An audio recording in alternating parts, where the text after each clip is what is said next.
ভাই দেখো কথা হইতেছে বার্সা কিনে ফেলছে অ্যান্টোনিও গর্ডনকে, ঠিক আছে। Antonio Gordon to Barcelona is happening, ঠিক আছে।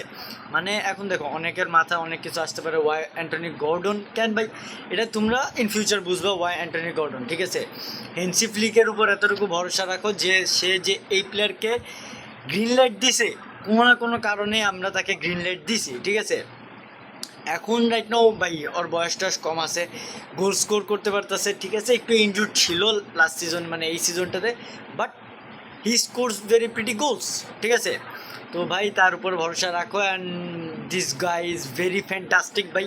আমার কাছে এই মানুষটার খেলা খুব ভালো লাগে, অ্যান্ড প্রবাবলি এইটাকে ওরকমভাবে কোনো স্টার্টিং হিসেবে আনতেছে না, বাট 80 মিলিয়ন খরচ করতেছে। Obviously it's going to be hot take for this summer. এখনও ভাই বার্সার কাছে অনেক কিছু দরকার আছে, অনেক কিছু প্রয়োজন আছে। সেন্টার ব্যাক, স্ট্রাইকার, এই দুইটা এখন পর্যন্ত অনেকটা ইম্পর্টেন্ট প্লেস, যে জায়গায় আমাদেরকে এখন অনেক কিছু করা লাগবে, ঠিক আছে। We need to sign players এইসব পজিশনে, but Antonio Gordon is quite a very good deal for replacement, ঠিক আছে। কারণ ভাই রাফিনারও একটু হইলেও এই জুইতেছে তার, যেমন তুমি এই বছরই দেখতে পারো এই সিজনে রাফিনা একটু ইনজার প্রোন ছিল, ইঞ্জুরির কারণে খেলতে পারতেছিল না।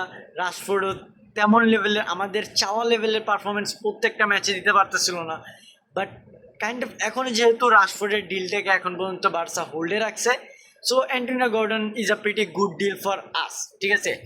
রাইট না এখন দেখা লাগবে বার্সার board, Deco and Hansi Flick আমাদের প্রয়োজন যে দুইটা স্পেস, এই দুই জায়গায় কি করে এবং কাদেরকে সাইনিং করে। কজ ভাই দেখো জুলিয়ান আলভারেজের কথা যদি বলি, আলভারেজ আগে বলে দিচ্ছে যে সে কন্ট্রাক্ট এক্সটেন্ড করতেছে না, ঠিক আছে। এখন প্রবলি ভাই তার জন্য আমাদেরকে 100 মিলিয়ন খরচ করা লাগবে, কজ ভাই 100 মিলিয়নের নিচে অ্যাথলেটিকও কোনোভাবে ছাড়তেছে না, এতটুকু তো গ্যারান্টি ভাবে অনেক মিডিয়ায় বলে দিছে, ঠিক আছে। অ্যান্ড সেন্টার ব্যাক আমরা বাস্টনিকে ছেড়ে দিছি, ঠিক আছে। So Bastoni done is of kind of right now, but let's see আমরা আমাদের জন্য ball playing, position gaining, fast একটু কেমন সেন্টার ব্যাক আমরা পাই এবং কত দামে পাই। So this two places we need to fill out, cause ভাই এই দুই জায়গায় যদি আমরা ফিল ইন না করি প্লেয়ারদেরকে, আমাদের ভাই স্কোয়াডের অবস্থা নেক্সট সিজনে অনেক জায়গায় ধামাচাপা পড়ার চান্স অনেক বেশি।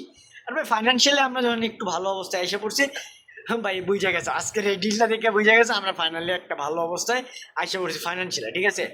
সো লেটস সি নেক্সট আমরা কাদেরকে দেখতেছি, অ্যান্ড হোপফুলি ভাই আমাদের জন্য সামনে কিছু ভালো একটা অপেক্ষা করতেছে।